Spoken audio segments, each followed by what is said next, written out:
A chilling discovery in a Florida ditch clues police into a brutal crime. There's a decomposing body in a ditch. He had been stabbed more than 40 times. It's possible that our victim wasn't even able to scream. Did a former flame become deadly? You know who the girl was? I don't even know who she was. Or did a secret double life spiral out of control? She had a criminal history. She was involved in narcotics and things of that nature.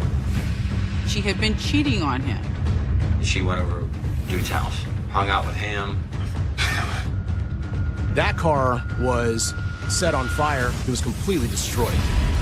There's nowhere to run now. Go ahead, step out for me. She turned on him 100%. She was tired of the lies. The contempt, the deception, the lack of trust all led to this deadly recipe. August 12, 2020, Geneva, Florida. It's a calm, tropical afternoon in the lush landscape of Seminole County. Geneva is really close to Orlando. It's about 30 minutes north. It's more rural, and so there are less people, less attractions. There are areas that are wooded and secluded. It's kind of reminds you like when people think of the country. But at 3:20 p.m., a chilling call sends shockwaves through the county sheriff's office. A man was walking in the area of Settlers Loop in Geneva when he made a startling discovery. 911, police, fire, medical. Police, Settlers Loop. There's a decomposing body in the ditch. There's a body in the ditch decomposing. Correct. It looks like maybe an African-American naked body. When police arrive at the scene, it's just as the caller described. They find an unidentified black male on the side of the road in early stages of decomposition, without any clothing, disposed like garbage. It's clear the victim suffered a violent death. He had been stabbed more than 40 times, all over his body, including his head. So the level of aggression and the level of violence in this case is a telltale sign that it's a crime of passion. It's somebody knows this person, and they want to make sure this person is dead. But who is he? The victim was nude, and there was no ID. If the suspect has time, they tend to get rid of the victim's cell phone, the murder weapon, whether it's a gun, a knife, a blunt instrument. So we never found the knife. It was just the body. That's all police had to go on. So investigators decide to run a fingerprint analysis. When you have somebody with no identification on them, no identifiable tattoos at that time due to the early stages of decomposition, and you want to identify your victim very quickly, fingerprints would be the best way to do it. It's the quickest method. And when police run the prints, they immediately get a hit. It was at this time that they were able to determine the victim was 30-year-old Joel Cosby. Joel Rashad Cosby was known by loved ones as a sharp-witted family man.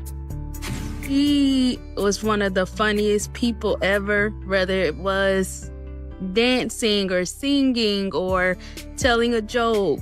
Joel was always the person to make everybody laugh. He was real tall, so we'll play basketball. Of course, he'll show out and joke on me, he'll dunk over my head or stuff like that. He was definitely a jokester. In fact, Joel was a man of many talents. He did love music. He did rap, actually. He did love to rap. He could be rapping to his sister. It'll be funny and it'll rhyme at the same time. That was one hell of a combination.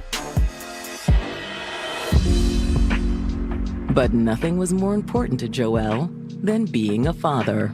In 2015, Joel's girlfriend, Jasmine, gave birth to their daughter, Jelani.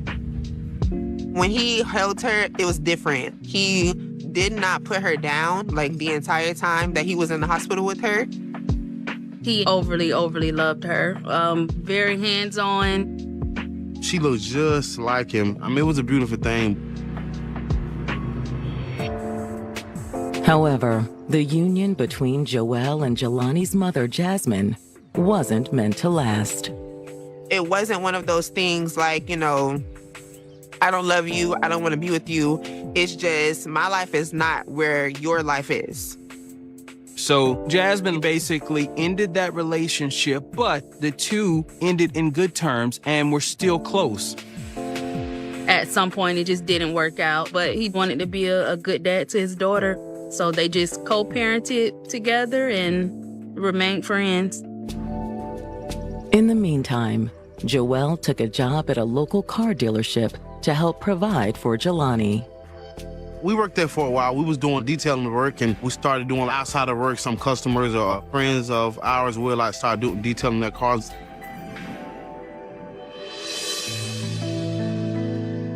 When he wasn't busy working or spending time with his daughter, Joelle dipped his toes back into the dating pool. And that's when he met Jade Caparelli. Early 2016 is when she started to pop up. He always been somewhat of a ladies' man. Had an amazing time. I did too. Literally, all of the girls were so attracted to him. However, Jade seemed like more than just a fling. They connected over the fact that they were both parents. Jade had 2 children, a girl and a boy. Eventually, their relationship grew into something really passionate.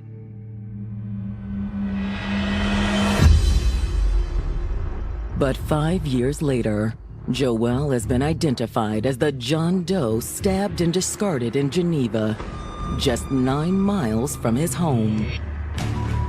Based on the crime scene, they surmised that he was killed elsewhere.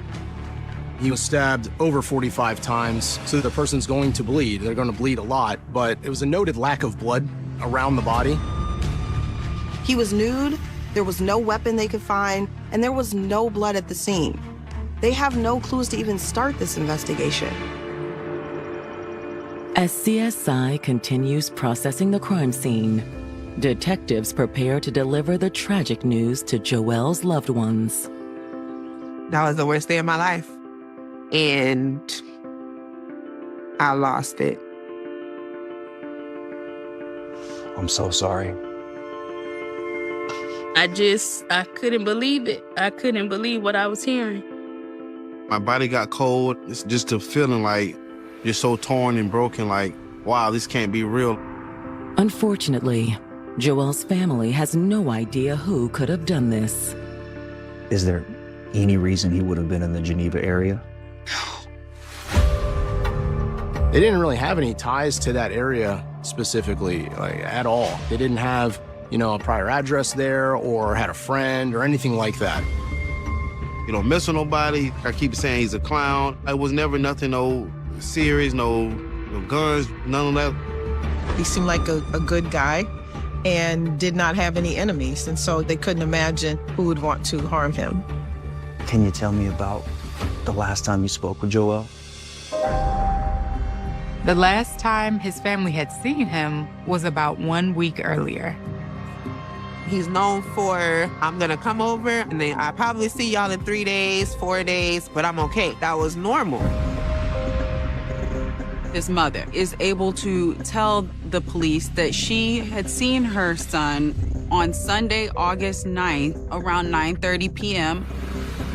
Joelle was in the Midway area. He had visited his mother. He was eating dinner over at her house. He stayed for about an hour just conversing with his mother and then left around 10:30 p.m. Don't forget to call me when you get I will. Love you. All right, baby. Love you. But it's who he left with that makes detectives' ears perk up. As her son was leaving, she was able to look into the car and she saw his on-again, off-again girlfriend, Jade, sitting in the driver's seat. I never thought she was good enough for my son.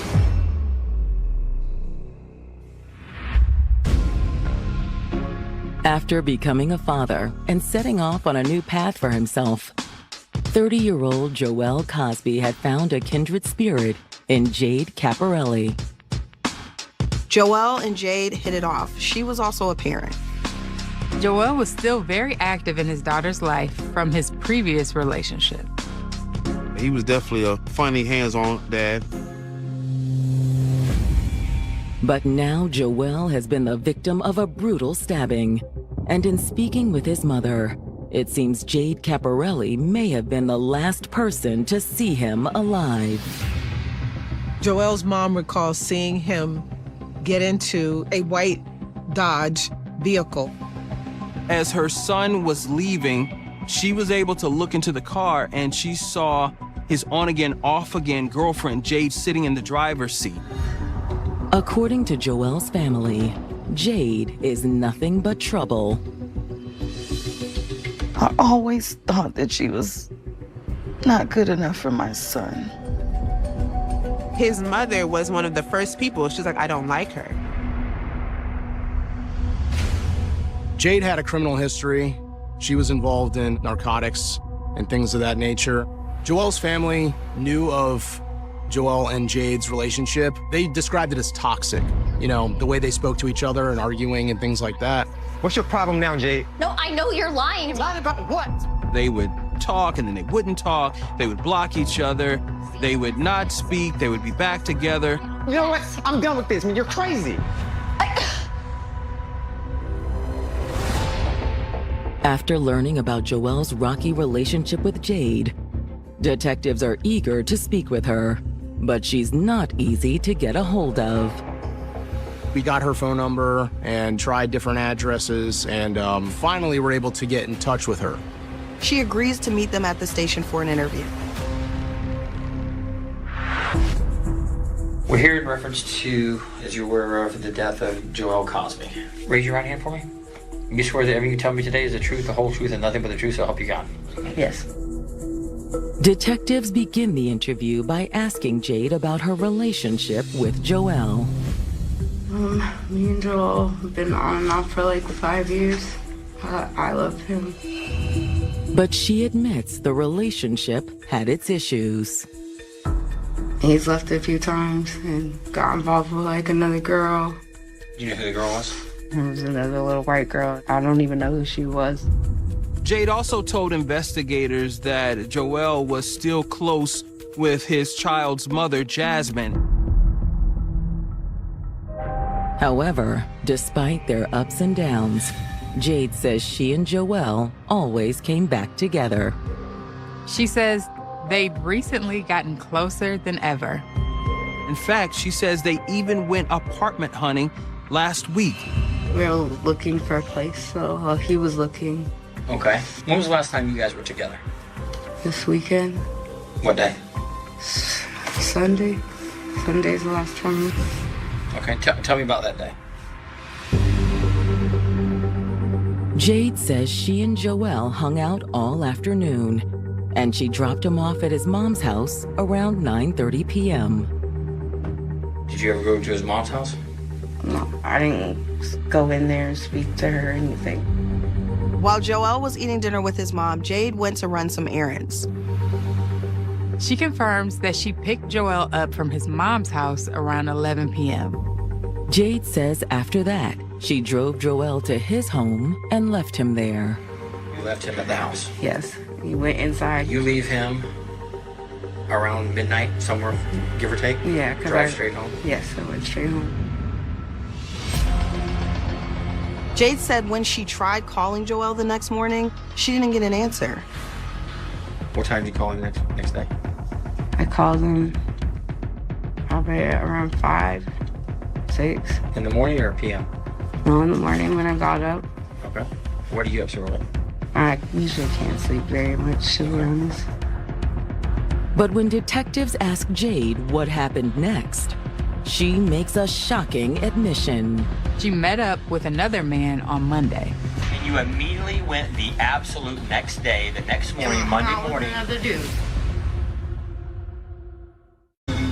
Joel's death was very tragic. Of course, you don't think about your loved one not being here, and especially in a way like that. It's a lot trying to deal with your emotions and everything that's going on with you physically and health-wise, then trying to control your emotions in your heart with having such a catastrophic loss, and then it being someone that you were so close to and someone that even to this day it's just hard to come to terms with it.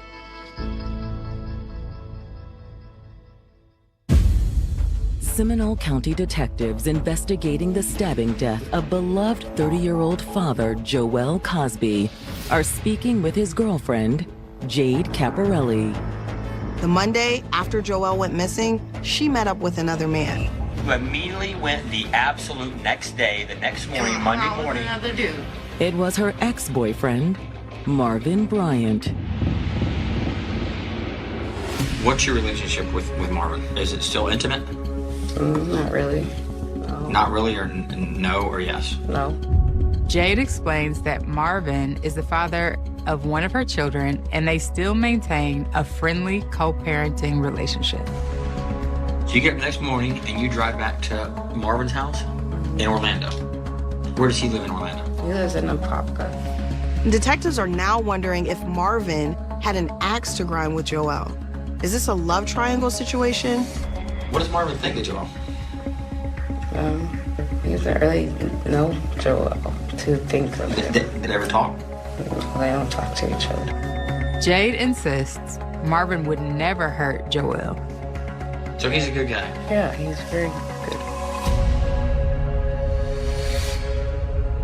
And even when Jade was at Marvin's, she says she was still trying to get a hold of Joel. She claims she continued trying to reach out to Joel in the following days. Keep trying? I called. Did you ever think about reporting him missing? Well, no, he did that all the time. Joel went back and forth all the time. I get that. Jade is getting more and more frustrated as police press her for answers. I'm trying my best to tell you whatever you want to know and tell you the truth. Like, I love Joel. At that point, Jade ends the interview. Let me get an attorney, please. I'm not doing this with you guys. Investigators are still very suspicious of Jade and her story, but they have nothing to hold her on. You're free to go, but we will see you again, and it's not going to be as pleasant. Once Jade leaves, detectives are eager to speak with her ex, Marvin Bryant. But before they can make a move, Marvin shows up on his own. On Saturday, August 15th, Marvin Bryant walks into the Seminole County Sheriff's Office stating that he believes that he is the prime suspect in a murder case. That doesn't happen every day. You don't have somebody coming into the police station saying stuff like that. You came in and told the deputy you're the prime suspect in a homicide. What was that all about? I thought it was, man. Somebody dies. She told me her friend died. I'm just a little scared. With no prior criminal history, Marvin wanted to make sure his name wasn't being dragged into something it shouldn't be. He talked to Jade, and he felt that, well, maybe he should give a statement too, to try to maybe absolve him of any suspicion. Who did she tell you died? The dude she was dating while we were broke up. He says at the 5-year mark, they broke up for about a year. But unlike Jade's statement, he says they are still in a relationship. And that he lives with Jade and their children in Deltona.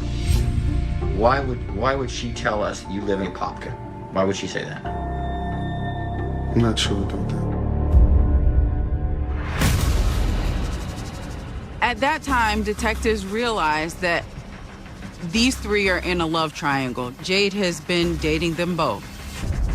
Detectives let Marvin know that Jade has said that she actually saw Joel that weekend. Well, I'll tell you what she told us. She went over dude's house that died. Hung out with him. Now, I know it sucks. This makes Marvin visibly upset. One can only speculate what Marvin Bryant was thinking at this time. He has to feel betrayed by Jade, his girlfriend of 10 years. Detectives redirect their line of questioning to the Monday after Joel went missing. Okay. Monday, what happened? Y'all stay home all day? Pretty much. Well, I mean, we probably ran errands again. Together? Walmart, like that. That's when detectives notice something about Marvin's hands. Okay, let me stop real quick. Detectives notice Marvin Bryant has cuts on both of his hands. Police realize that this may be signs of a struggle. Detectives investigating the murder of 30-year-old Joel Cosby have just learned he was involved in a love triangle with his girlfriend, Jade Caporelli, and Jade's other boyfriend, Marvin Bryant. In speaking with Marvin, they noticed some suspicious cuts on his hands. He just tried to slough it off like they weren't there. But there were multiple healing cuts on different areas of his hands. What you're telling me, I know is not truthful. I'm gonna tell you straight up, it's not truthful. Honestly, I don't want nothing to do with it because this looks real bad on me now. Given that the victim was stabbed, 40 plus times, your hand can slip down and actually get cut on the blade yourself. But when they press him on it, Marvin ends the interview. Look, okay, I'm gonna have to ask for a lawyer now. Okay. However, investigators have what they need to obtain a search warrant for the home Marvin shares with Jade. When we conducted the search warrant at the house, there wasn't really anything of evidentiary value within that house. But outside the home is a different story. Immediately, they pick up on some suspicious things. We saw that fresh red mulch had been spread around a couple different planter areas. Detectives also noticed in the driveway there was one spot in particular that looked cleaner than the surrounding driveway, as if it had been pressure washed. And the final red flag? Marvin's car appears to be missing. His car is nowhere to be found. Marvin now claims it was stolen. I think Marvin thought, I'll report it stolen, and that way I'm not looked at as a suspect because I'm a victim of a vehicle theft. Detectives think there's more to the story. They issue an APB for the vehicle, a white Ford Mustang. I want every patrol unit keeping an eye out for that vehicle. And before long, they get a hit. That car was set on fire over in Lake County. It was completely destroyed. It was burned to the ground. Which means any potential evidence has been destroyed with it. Police aren't able to pull any DNA or fingerprints or anything off of that car. Regardless, investigators believe they're onto something. So they begin retracing Jade and Marvin's movements in the hours leading up to Joel's murder. During Marvin's interview, he mentioned that he and Jade had ran some errands at Walmart. So detectives decided to obtain that security video to see what the couple was doing in the store. They see Jade and Marvin enter into the Walmart around 7:45 a.m. and make a beeline directly for the cleaning supplies. They're buying a large amount of cleaning products, just various cleaning products, and 2 bags of red mulch. Next, detectives get a warrant for the vehicle Jade was driving the night she picked Joel up from his mother's house. Detectives have it towed back to their headquarters to get their CSI team to go through it. You can spray luminol or Blue Star reagent in an area that you suspect may have some type of substance that could be reactive. So when you do that, it will glow a nice bright blue color. Based on the test, there are clear signs of a cleanup inside the car. They were able to recover blood DNA evidence out of the back seat of that vehicle. Does the blood belong to Joel Cosby? In order to figure out who this blood belonged to, investigators would have to send it off to a lab. While detectives await the results, they pull phone records for Joel, Jade, and Marvin. Phone records show Jade picking up Joel at his mother's house and then going to his house. But they don't stop there. Around midnight, this phone shows him traveling with Jade to the home she shares with Marvin in Deltona. Jade said that the last time she saw Joel was when she dropped him off at home. She never mentioned anything about him coming over to her house that night. During that same time, Marvin's phone is at the house in Deltona. Jade's phone then reunites and connects with Marvin's phone at her house. After that, Joel's phone essentially goes silent. However, by 2 a.m., Marvin and Jade's phones keep moving. Jade and Marvin's phone then travel together down 415 and several other areas within Volusia County and Seminole County. The phones eventually land in Geneva, at the same spot Joel's body was found 2 days later. There's now no question that Marvin and Jade are behind the murder. And when the DNA results from the blood found in Jade's car come in, it confirms that assertion. There was enough in the back seat to be able to positively identify that to our victim. Now, at this point, investigators have enough evidence to get arrest warrants for both Jade and Marvin. Let's bring them in. Once we got the arrest warrants for both Marvin and Jade, we sent the crime suppression team in Deltona, which is a plainclothes tactical unit. And it doesn't take long before the couple is spotted on the highway. There's nowhere to run now. Officers pull them over under the guise of a routine traffic stop. Go ahead and step out for me, Jada. On December 4th, 2020, investigators have moved in to arrest Marvin Bryant and Jade Caparelli for the murder of Jade's boyfriend, 30-year-old Joel Cosby. Jada, go ahead and step out for me, Jada.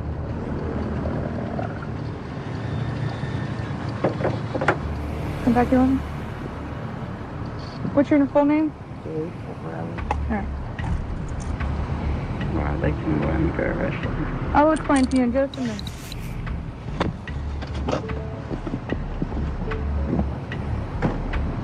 Are you Marvin? They ordered them to get out so that they could arrest them and take them to jail. And those two are charged with first-degree murder. What am I being arrested for? You think you're a fantastic job, everyone. I kind of knew she had something to do with it or she done it. So it was a little justice for my family, even though they still was grieving. After they were arrested, they didn't want to speak to us. They basically just asked for their lawyers, and that was really it. However, in the days leading to trial, Jade has a change of heart. Jade's attorney reached out to the state attorney's office and told them that she wanted to confess and wanted to come clean and see if there was anything that can be done for her case. So we obliged. Prosecutors allowed Jade to plead guilty to a lesser charge of second-degree murder in exchange for a full confession and testifying against Marvin at trial. She turned on him 100%. She was tired of the lies. She was tired of nobody really knowing the truth or her side. But when Jade sits down with prosecutors, the truth isn't what they expected. Jade claims she's been a victim of domestic violence at the hands of Joel Cosby. If there was anything in my phone, anybody else, that we were gonna fight. It was gonna be a fight. This guy was beating the shit out of me on a regular basis. But investigators are skeptical. By all accounts, Joel would never hurt a woman, and there are no reports backing Jade's claims. We didn't have any documentation or any law enforcement reports in recent time that showed any type of violence between Jade and Joel. Jade says that's because she tried to keep it all under wraps. She says at first she didn't want to talk about it because she was embarrassed and afraid.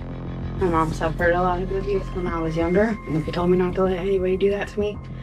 And I was too scared to call the cops because I sold drugs. I felt like I would have gotten in trouble. She also didn't want to tell Marvin because Marvin did not know she was in a relationship with Joel, and she would have to admit that she had been cheating on him. But Jade claims eventually she could no longer hide it. What happened? I'm fine. It got really bad one time where Joel actually hit me in my face, punched me. I came home and told a whole lie, but I ended up telling Marvin what happened. And he was just like, well, let me get at him, let me fight him. Marvin, of course, is hearing Jade's side of the violence, and I think Marvin didn't like that she was still talking to Joel. Here you are, as what is supposed to be a man, and you're living with this girl who you clearly see is with somebody else. I'm sorry, I won't see him again.